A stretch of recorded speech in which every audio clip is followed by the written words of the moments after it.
Hello, hello, bienvenue dans ce nouvel épisode des Wonder Entrepreneurs. Aujourd'hui, au menu, on va parler de la zone de confort. Mais qu'est-ce que ça peut bien vouloir dire quand on est entrepreneur ? Reste avec moi juste après la présentation. Bienvenue, je suis Nadège Vial, entrepreneur, formatrice et coach professionnel, et vous écoutez le podcast Wonder Entrepreneur. Un podcast pour les hommes et les femmes entrepreneurs qui aspirent à devenir les héros de leur vie et de leur business. Je les appelle les Wonder Entrepreneurs. Je vous donne rendez-vous chaque semaine pour faire le plein d'énergie avec des pistes pour vous aider à progresser sur votre chemin de Wonder Entrepreneur au quotidien, des interviews inspirantes, des partages d'expériences et bien d'autres choses encore. Let's go, c'est parti! Alors la zone de confort, pourquoi je voulais te parler de ce sujet-là à toi qui es Wonder Entrepreneur ? Parce que j'ai remarqué qu'on n'en parle pas assez ou qu'on en parle d'une manière qui n'est peut-être pas aidante pour toi. Exemple concret, quand j'ai démarré mon activité, je voyais énormément d'articles, de posts et même j'entendais des gens me dire « il faut absolument sortir de sa zone de confort ». C'était l'injonction principale, c'était le message souterrain partout, il fallait sauter dans le vide, le filet allait apparaître, il fallait sortir de cette zone de confort à tout prix. Seulement, on parle de quoi quand on parle de zone de confort ? Est-ce qu'on parle d'un endroit dont il suffit d'ouvrir la porte ou la fenêtre et puis on saute et hop, ça y est, on n'est plus dans la zone de confort. Évidemment, c'est un tout petit chouïa plus subtil que ça. La zone de confort, c'est tout le monde là déjà et elle est normale. C'est la zone où on a des choses qui nous rassurent.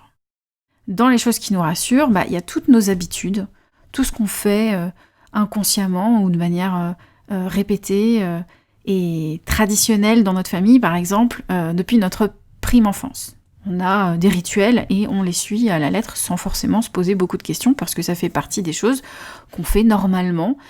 Pour nous, ça fait partie de ce qui nous rassure, donc on a nos habitudes. Ça va se traduire aussi, la zone de confort, par des comportements qu'on a au quotidien.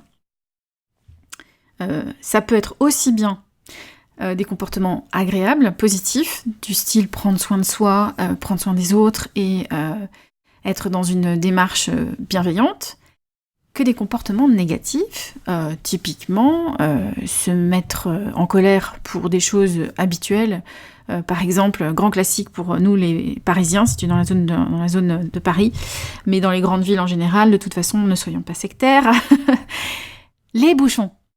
Est-ce que tu as remarqué, surtout quand tu as un rendez-vous client peut-être à l'autre bout justement de ta grande ville, ou loin de chez toi en tout cas, loin de tes bureaux, et qu'arrive un bouchon, il y a des automatismes qui se mettent en route tout seuls. Peut-être que tu as l'habitude de dire des insanités à propos des gens qui conduisent autour de toi, des gros mots, des trucs comme ça, comme dirait mon fils, on grosmote. Ou bien ça te stresse énormément, peut-être que tu ne l'exprimes pas, mais ça te stresse énormément, donc tu es très crispé sur ton volant. Peut-être que dès que ça avance de 3 mètres, t'avances et tu t'énerves. C'est des comportements automatiques qui, vraisemblablement, t'apportent pas grand-chose, mais comme c'est quelque chose que tu fais de manière habituelle et répétée, ça fait aussi partie de ta zone de confort. Donc imagine, si tu changes ça, il y a peut-être moyen d'être un petit peu plus détendu au volant. Ensuite, dans la zone de confort, on a aussi les croyances. Les croyances, on y reviendra vraiment plus en détail dans un épisode spécifique, mais grosso modo, c'est quand même tes points de repère, tes gros points de repère dans la vie qui font que tu sais ce qui est bien, ce qui est mal, pour te repérer dans, on va dire, la carte du monde et savoir dans quelle direction tu as envie d'aller. Est-ce que tu es dans les clous par rapport à ce qui est vraiment important pour toi et ce qui sont tes croyances et tes valeurs ? Mais à nouveau, on y reviendra dans un épisode futur. Dans la zone de confort, on a aussi tout ce qu'on a appris, les savoirs, les connaissances, notre cursus scolaire, les choses qu'on apprend en lisant ou en se renseignant à droite et à gauche. Ça fait partie de la zone de confort.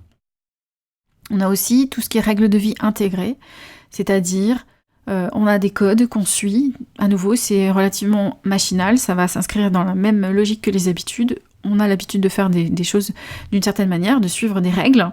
Elles sont pas forcément écrites, hein, c'est peut-être des règles qu'on s'est même imposées nous-mêmes. Tous les mardis, on fait comme ci, on fait comme ça, et on n'y déroge pas. Et c'est comme ça que ça doit se passer le mardi. Et si ça se passe pas comme ça le mardi, c'est là où la zone de confort commence à être un petit peu fragilisée. Et puis enfin, dans la zone de confort, on a les préjugés, c'est-à-dire toutes ces idées un petit peu préconçues qu'on a sur la vie en général, sur l'entrepreneuriat, sur toutes les actions qu'on pourrait être amené à entreprendre. On a des idées un petit peu préconçues, hein. On ne peut pas avoir la science infuse sur tous les sujets, c'est normal d'avoir des préjugés. Mais si ces préjugés pèsent très très lourd dans ta zone de confort, ça peut t'empêcher de passer à l'action. Et c'est justement ce dont on va parler dans la suite de l'épisode. Alors, quel est l'enjeu de sortir de la zone de confort quand on est entrepreneur ? Dans la zone de confort, on a toutes les choses qui nous sont familières et qui, quelque part, nous rassurent, nous donnent un espèce de sentiment de sécurité. Ça, imagine que c'est un premier cercle autour de toi. C'est vraiment ton environnement habituel dans lequel tu as tes repères et tu as, on va dire, un espèce de sentiment de certitude quelque part. Ça se passe globalement toujours comme ça. Il y a vraiment un sentiment de sécurité. C'est pour ça qu'on a un petit peu de difficulté à dire « Ok, il faut que je sorte de ma zone de confort, donc quelque part, il faut que je me mette en danger. » Ça, c'est une idée reçue. La zone de confort, donc c'est le premier cercle qui est autour de toi. Et puis, un cercle qui est plus grand autour de la zone de confort, on va l'appeler la zone d'apprentissage. Cette zone, je t'invite à y aller le plus souvent possible. Et quand on est entrepreneur, en général, on n'a pas trop le choix que d'y aller assez souvent.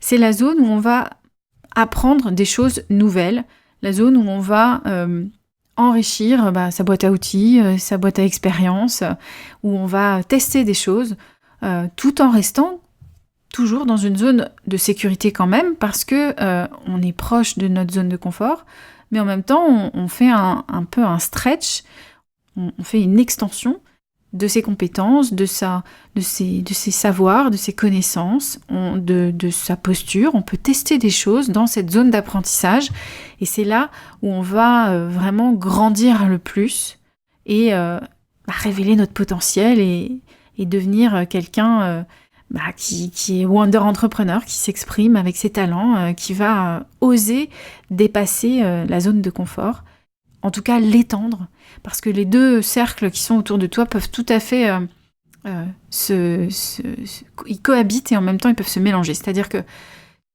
ta zone de confort, elle fait un certain périmètre aujourd'hui. Tu vas dans la zone d'apprentissage et puis tu apprends plein de choses et ça va faire reculer un peu le périmètre de la zone d'apprentissage un peu plus loin et donc permettre à la zone de confort à s'étendre un petit peu plus aussi. Elle va gagner en périmètre, elle va gagner en surface. Et ainsi de suite. C'est-à-dire que plus tu vas aller dans la zone d'apprentissage, plus tu vas aider ta zone de confort à grandir. Les deux fonctionnent ensemble, à mon sens. Et puis au-delà, on a la troisième zone qui porte deux noms, et ça c'est intéressant parce que ça dépend vraiment de ta vision du monde. Il y en a qui l'appellent la zone de panique, parce que c'est la zone de non-expérience. On n'a pas de confort, on n'a pas appris comment ça se passe. Donc dans l'imaginaire collectif, on se dit que peut-être il y a beaucoup de dangers potentiels qui te guettent dans cette zone de panique, dans cette zone de non-expérience, parce qu'on n'a pas de repères, il n'y a pas de choses familières, et on n'est pas équipé pour aller dans cette zone. On n'a pas les connaissances, on n'a pas les compétences, on n'a pas les capacités, donc ça réveille un petit peu notre amygdale là tout de suite, et on est dans la peur. Et si nous, on n'est pas dans la peur, on peut être quasiment sûr que dans notre entourage, on va trouver quelqu'un qui va nous dire toutes ses peurs à lui, qui va nous les projeter gentiment, alors que on n'en avait peut-être pas. Donc c'est la zone qui, de toute façon, réveille un petit peu le système d'alerte dans notre cerveau, où on se dit, est-ce que je vais y arriver dans cette zone-là ? C'est aussi la zone, tu sais, j'aime bien la métaphore du voyage du héros, c'est la zone où le héros, justement, va affronter les ombres. C'est là où il va aller voir un peu du côté obscur de la force. Et est-ce qu'il est obscur, ce côté ? Justement, pas forcément. Il y en a qui appellent cette zone de non-expérience la zone de magie. La zone où tu vas pouvoir exprimer ton potentiel comme tu ne l'as jamais fait. La zone où tout est possible. La zone où tu peux vivre des choses que tu n'as jamais vécues et justement, ça peut très bien se passer. Mais ça fait peur. Ça fait peur d'aller dans la zone de magie parce qu'on ne sait pas ce qui nous attend. Alors, j'aime bien la philosophie américaine là-dessus qui, dans The Big Leap, dit, dans le grand saut, qu'en fait, il faut faire le saut de la foi et que le filet va apparaître. Et quand tu es entrepreneur, je trouve que c'est vraiment une métaphore qui booste et qui en même temps peut faire peur. Sauter dans le vide et se dire que le filet va apparaître, ça suppose vraiment d'avoir une grande confiance en soi. Et c'est parfois là où c'est pas forcément très solide côté confiance en soi. Est-ce qu'on a intérêt à se mettre en danger à ce point-là ? Il y a peut-être un entre-deux. C'est de faire grandir sa zone de confort en douceur. On n'est pas obligé d'être dans la violence par rapport à sa zone de confort. On peut la faire grandir en étant tout à fait écologique, comme on dit en PNL, en mettant en œuvre des choses qui nous font du bien. Et même s'il y a un peu de stretch, d'inconfort, quand on agrandit la zone de confort, on installe un changement et on installe le fait de grandir en étant dans un climat quand même relativement sécure. C'est pas obligatoire d'être dans l'insécurité totale pour grandir et pour grandir et pour agrandir sa zone de confort. Simplement, il y a une réalité, c'est que quand on est dans la zone d'apprentissage, il y a quand même deux forces qui s'opposent. Il y a la tension émotionnelle d'un côté qui veut nous ramener vers la zone de confort, parce que c'est là où on a des émotions connues et où on se sent en sécurité, les choses familières. Et de l'autre, on a une autre force, la tension créative, celle qui nous fait avancer vers l'extérieur et qui nous fait agrandir la zone d'apprentissage et qui sait, va peut-être nous amener jusqu'à la zone de magie. Et c'est la façon dont on va gérer ces deux forces opposées qui va avoir un effet sur notre entreprise et notre développement personnel en tant qu'entrepreneur.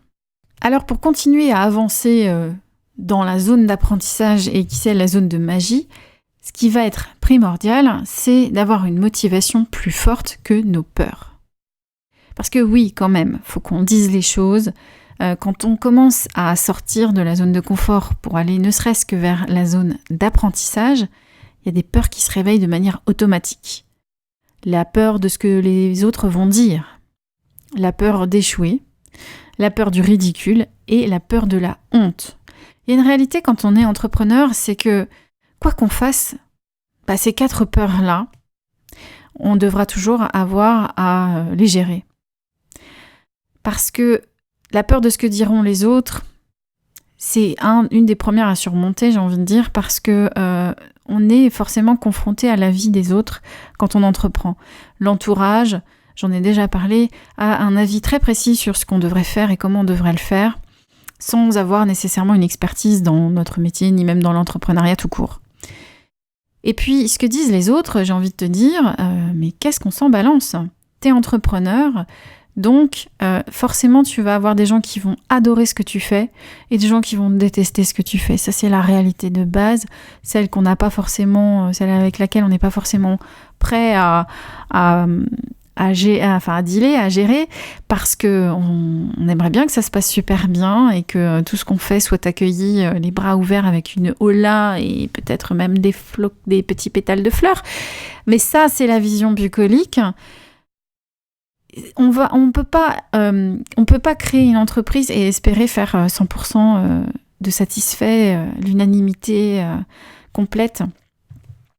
Regarde tout simplement des grosses marques comme Apple. Moi, je suis une grande fan d'Apple. Il y a des gens qui adorent, il y a des gens qui détestent. Ça les a pas empêchés de prospérer, on est bien d'accord. Et puis, on a aussi la peur d'échouer. Alors, la peur d'échouer, quand on est entrepreneur, elle sera toujours là. Moi, après 8 ans d'expérience, je peux dire que c'est quelque chose qui sera toujours présent. Maintenant, c'est aussi des permissions qu'on se donne. Est-ce qu'on se permet de tester quelque chose sans garantie ? Et de voir si ça marche. Ça suppose d'avoir un petit peu la foi quand même dans ce qu'on va faire, mais en même temps, c'est une façon de dépasser la peur d'échouer. en se disant je me donne la permission et la chance de tester quelque chose et de voir ce qui se passe. Et on arrive à dépasser la peur d'échouer aussi en étant peut-être dans un certain lâcher-prise. Se dire qu'on maîtrise peut-être pas tout ce qui va se passer, on n'a peut-être pas la main sur tous les paramètres, mais en même temps, quand on est dans cette énergie d'être dans une croyance aidante pour justement y croire, être à fond dedans et se dire ça va marcher, ça va rencontrer son public et ça sera peut-être même un best-seller si c'est un produit que vous lancez.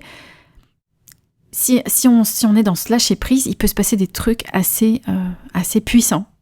On peut dépasser des croyances qu'on a par rapport à soi. Moi, ça m'est arrivé, je l'avais raconté dans un autre épisode, d'accepter de travailler avec des personnes avec qui j'avais pas forcément d'expérience à proprement dite. Et puis ça s'est très bien passé. Faut se donner la chance de se donner tort, j'ai envie de dire. Quand la peur d'échouer est là, il faut se dire attends, j'ai peur d'échouer, mais quand même, si je réussis, ça va être trop canon. C'est quand même ça qui est super cool et intéressant quand on est entrepreneur, c'est d'avoir cette opportunité de tester des choses. Toutes choses qu'on ne peut pas faire quand on est salarié en général. On est obligé de demander un petit peu la permission pour pouvoir tester des choses. Et puis on a des limites qui nous sont vite posées. Et là, la limite, c'est nous qui choisissons de la poser. Donc autant y aller à fond. Et ne pas avoir de regrets à la fin de sa vie. La peur du ridicule, elle va rejoindre un petit peu la peur de ce que diront les autres. Alors, j'ai envie de dire une banalité, mais en même temps, c'est une réalité. La peur du ridicule ne tue pas. Ça veut dire quoi, être ridicule exactement ? On a fait un choix d'entrepreneur de lancer, une nouvelle activité, un nouveau produit, peu importe. Et peut-être que ça va fonctionner, peut-être que ça va pas fonctionner. Ou peut-être que ça va fonctionner moyennement. Voilà, ce sera peut-être pas non plus complètement tout noir ou tout blanc. Et à la fin des fins, c'est nous qui connaissons les résultats. Donc la peur du ridicule, c'est si nous, on considère que c'est ridicule d'avoir eu tel résultat pour telle offre, tel produit ou tel service. Mais sinon, est-ce qu'il y a vraiment une brigade de la peur du ridicule qui va débarquer dans notre bureau pour nous dire « Attends, t'as vu ce que t'as lancé ? T'as vu les résultats que t'as obtenus ? » Non, franchement, si j'étais toi, je me cacherais. Et ça va rejoindre la dernière peur, c'est la peur de la honte. Comme si on allait nous jeter des tomates pour nous dire que franchement, on n'a pas été à la hauteur de ce qu'on avait comme ambition. Sérieusement, ça se passe pas comme ça. La zone de peur, il faut apprendre à la gérer parce que sinon, on passe à côté de toutes les opportunités qui vont se présenter à nous. Et on va rester dans la zone de confort et c'est pas là où on veut rester absolument quand on est entrepreneur, sinon quoi ? Parlons un petit peu des risques de rester dans la zone de confort.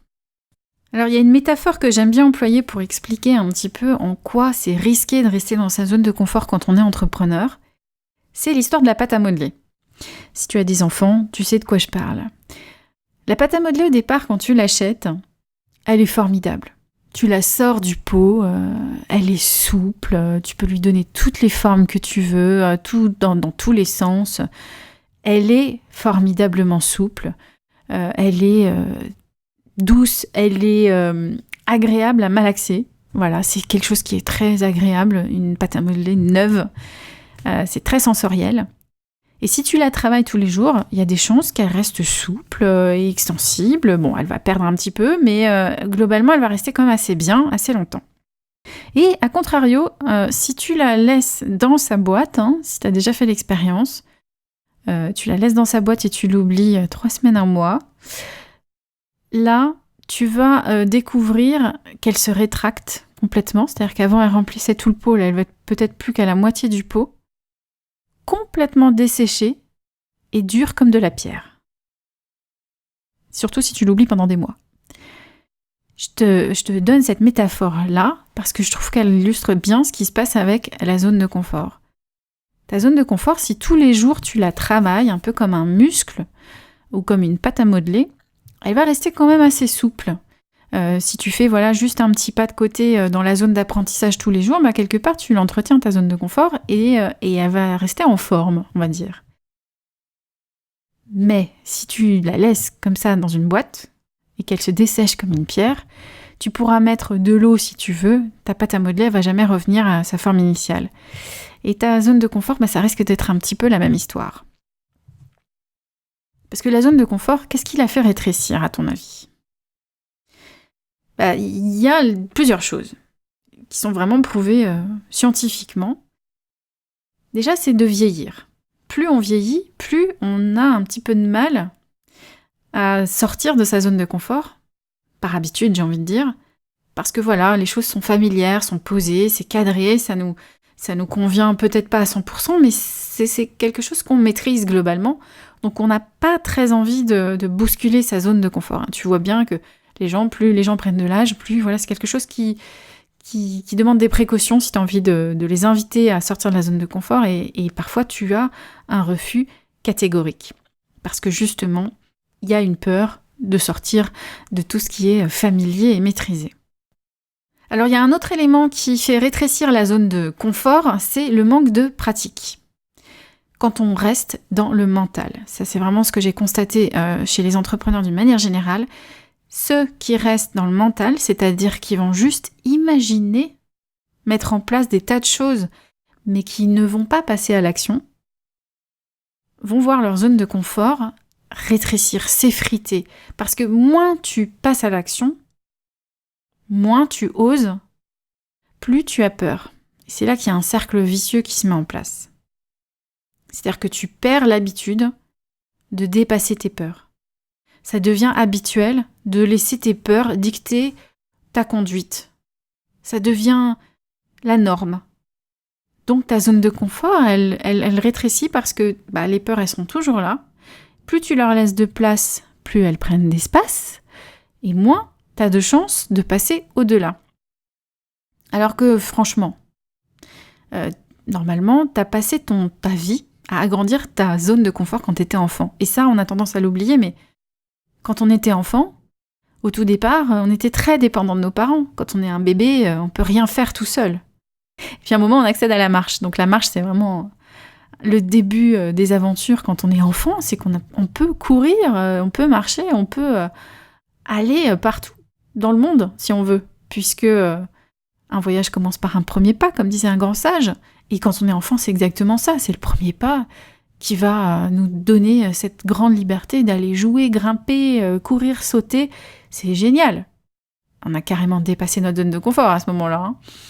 On était très bien tranquillement avec papa, maman.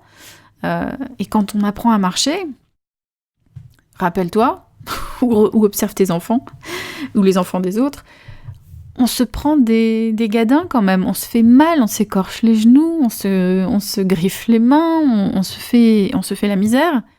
Mais est-ce qu'on abandonne pour autant ? Est-ce qu'on se dit « Ouh là là, non, moi je vais rester à quatre pattes. Ah, écoute, c'est compliqué la marche. Non, franchement, non, c'est bon, je vais m'arrêter là. Je vais jamais y arriver. C'est trop dur. » Bien sûr que non. Et le vélo, c'est pareil. Le vélo, tu t'écorches les genoux, tu te fracasses par terre, mais tu continues, puis à un moment donné, tu arrives à faire du vélo. Sans les roulettes. Parce que tu avais appris avec les roulettes. J'ai oublié de parler des roulettes, mais voilà.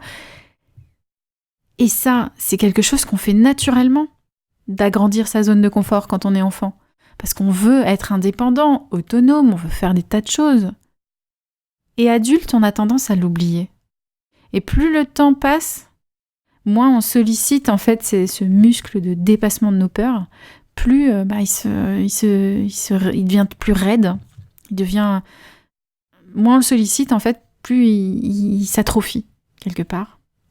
Et ça, c'est vraiment un facteur important pour fragiliser sa zone de confort, c'est de surtout pas prendre de risques et de laisser les peurs prendre tout l'espace.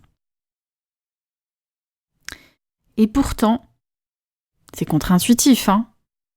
Mais plus on a peur de quelque chose, plus en général, il faut y aller. Parce que derrière, il y a un cadeau. Le cadeau qui se cache derrière, en général, c'est que dans 90% des cas, en fait, si on a peur, c'est qu'il faut y aller. Il y a notre mission de vie qui se cache derrière. C'est un message. La peur est un message qu'il faut y aller. Alors oui, c'est contre-intuitif, mais c'est comme ça que ça marche. C'est-à-dire que il n'y a pas de secret. Si on a peur de ne pas se sentir compétent, par exemple, c'est parce qu'on a vraiment, vraiment besoin d'étendre notre zone de confort et de lâcher prise. Et derrière, on va s'apercevoir que finalement, on ne s'est pas désintégré, contrairement à ce qu'on avait peut-être imaginé dans notre esprit, un peu comme Amélie Poulain qui se désintègre comme une flaque dans le film. Non, c'est pas parce qu'on met un orteil ou le pied entier ou même la jambe entière hors de la zone de confort qui nous arrive la misère. Non, c'est probablement qu'on va apprendre quelque chose qui va nous aider à grandir et qui va nous rapprocher de notre mission de vie et qui va nous rapprocher de nos rêves. Parce qu'en général, quand on crée son entreprise, c'est pas pour se faire du mal, normalement. Moi, j'ai rarement rencontré des gens qui avaient choisi de créer leur entreprise pour souffrir. C'est parce qu'on a un rêve. Alors, soit on a envie de changer le monde, parce qu'on a envie d'apporter quelque chose de différent, ou on a envie de contribuer d'une manière significative, et du coup, on a un rêve derrière tout ça. C'est ça qui fait qu'on se lève le matin. C'est pas autre chose, c'est le rêve qu'on a et qu'on a envie d'atteindre. C'est ça qui va faire qu'on va se fixer des objectifs et qu'on va dépasser notre zone de confort. C'est parce qu'on va se rapprocher de notre rêve. Et moi, mon rêve d'entrepreneur, c'est que tous les entrepreneurs soient des wonder entrepreneurs. Ça veut dire quoi ? Ça veut dire des entrepreneurs qui sont confiants et motivés au quotidien. Et pour travailler la confiance en soi et la motivation, il n'y a rien de mieux que de tester en fait les choses, d'aller dans la zone d'apprentissage, voire dans la zone de magie, pour dépasser les idées, les préjugés qu'on avait même sur nous-mêmes et se trouver de nouvelles capacités qu'on ne soupçonnait pas forcément et se dire qu'en fait on est quand même quelqu'un de bien, d'intéressant, qui a du potentiel et qu'on peut effectivement se rapprocher de notre rêve un pas après l'autre. Ça sera peut-être pas toujours confort, mais ça vaut le coup. Alors justement, quand on parle de confiance et de motivation au quotidien quand on est entrepreneur, parfois il y a un invité indésirable qui se met au milieu de la route et qui s'appelle le syndrome de l'imposteur. Et je voulais te parler du syndrome de l'imposteur parce que moi je connais bien, perso ça a été un ami de coworking pendant quelques temps. Et donc, j'accompagne mes clients à dépasser ce syndrome de l'imposteur quand on est en business, justement, pour éviter de se limiter à la zone de confort quand on pourrait justement exprimer son plein potentiel en étant libéré du syndrome de l'imposteur. Alors, c'est quoi le syndrome de l'imposteur ? Le syndrome de l'imposteur, c'est un mal silencieux dont souffrent beaucoup d'entrepreneurs en secret. C'est pas quelque chose qu'on va nécessairement mettre en avant. C'est pas de ce dont on est le plus fier, mais ça fait partie des choses qui souvent arrivent à ronger les racines de notre motivation et de notre confiance en soi. Donc évidemment, on va pas mettre un badge je suis victime du syndrome de l'imposteur. C'est un peu dur à porter comme ça. On a plutôt tendance à vouloir le cacher sous le tapis, mais plus on le cache sous le tapis, plus il va se manifester de manière plus ou moins véhémente, et c'est justement ce dont j'ai envie de te parler. Le syndrome de l'imposteur, déjà, on va le reconnaître à quoi ? C'est au fait qu'il va prendre ses quartiers dans notre mental sans invitation. Quand je dis que c'est l'invité indésirable, c'est vraiment ça. Et il va nous empêcher, en tout cas, on a l'impression qu'il nous empêche de passer à l'action comme on le voudrait. Parce que, tout simplement, il va court-circuiter notre élan, notre motivation à développer notre activité. Alors, comment on s'aperçoit que le syndrome de l'imposteur est passé aux commandes ? C'est quand on s'aperçoit que, justement, on commence à se poser beaucoup de questions sans trop de raison. Quand on commence à tourner autour du pot, à couper les cheveux en 28, certainement que le syndrome de l'imposteur n'est pas étranger à ce phénomène. Parce que du coup, ça fait quoi ? C'est quoi l'effet indésirable ? C'est qu'on reste scotché au sol, sans pouvoir bouger, pile au moment où justement, on devrait appeler ce prospect qui représente un certain enjeu pour nous peut-être, de publier un article où on a un point de vue assez tranché sur notre industrie, sur notre métier, sur quoi que ce soit, de professionnel. Au moment de lancer une offre aussi, ça je l'ai beaucoup vu avec les entrepreneurs que j'accompagne. Et si personne n'achète, ça c'est la grande question. Et souvent ça c'est le syndrome de l'imposteur qui œuvre en coulisses. Concrètement, si personne n'achète, hein, c'est ça la réalité. Mais si on n'essaye pas, on ne peut pas savoir. Alors, comment faire pour reprendre le pouvoir sur son mental et justement reprendre la main de ce qui se passe entre nos deux oreilles ? Moi, je vous propose un atelier. C'est un atelier pratique en ligne où je vous guide pas à pas. Je mettrai le lien évidemment dans la description du podcast, qui permet de faire quoi ? 3 choses. 3 objectifs. 1, c'est mesurer précisément là où vous en êtes avec le syndrome de l'imposteur et de la confiance en soi. C'est mieux de savoir quel est notre point de départ avant de se dire qu'on est peut-être à 100 sur l'échelle de 0 à 100, alors qu'en vrai peut-être qu'on n'est qu'à 50 et du coup on a une marge de progrès qui est assez intéressante dans ce domaine-là. Le deuxième objectif de ce programme, c'est de reprogrammer les croyances en ressources, parce que si on fait ça, on arrive à avoir un mental, un mindset, comme on dit en bon français, un mental de gagnant, un mental d'athlète de haut niveau qui gère ses croyances face à la pression, par exemple. Et puis, puisqu'on va toujours dans la métaphore de l'athlète de haut niveau, on va s'entraîner au quotidien à dépasser le syndrome de l'imposteur. Et pour ça, vous avez des exercices qui vous y invitent. Et donc, cet atelier... comme beaucoup des ateliers que je propose en ligne, en fait, est né d'expériences en salle, que j'ai données en salle, parce que je suis formatrice et coach. Et j'ai fait en sorte de vous synthétiser l'information nécessaire. Vous avez les exercices pratiques à mettre en œuvre et vous allez très rapidement constater les résultats. C'est en tout cas ce qu'ont constaté les personnes qui ont bénéficié de cet atelier, donc je ne peux que leur faire confiance. Elles ont elles-mêmes dit ce que ça leur avait apporté. Donc voilà mon invitation à dépasser le syndrome de l'imposteur dans le business, qui est donc en lien dans la description. Et voilà tout ce que j'avais à vous dire sur la zone de confort. Mon invitation à rejoindre le syndrome de l'imposteur, l'atelier Dépasser le syndrome de l'imposteur dans votre business. On se retrouve la semaine prochaine pour un prochain épisode. D'ici là, portez-vous bien. Ciao, ciao! Et voilà, Wonder Entrepreneur, c'est fini pour aujourd'hui. J'espère vraiment que cet épisode vous a plu. Et si vous appréciez le podcast, prenez simplement 2 toutes petites minutes de votre temps pour laisser un avis sur Apple Podcast ou sur votre plateforme d'écoute préférée. 5 étoiles, ce serait parfait. Faites-le, c'est vraiment ce qui m'aide le plus à faire connaître cette émission. Alors, je compte sur vous. On se retrouve à la semaine prochaine et en attendant, continuez votre voyage de Wonder Entrepreneur. Le monde a besoin de vous. Ciao, ciao!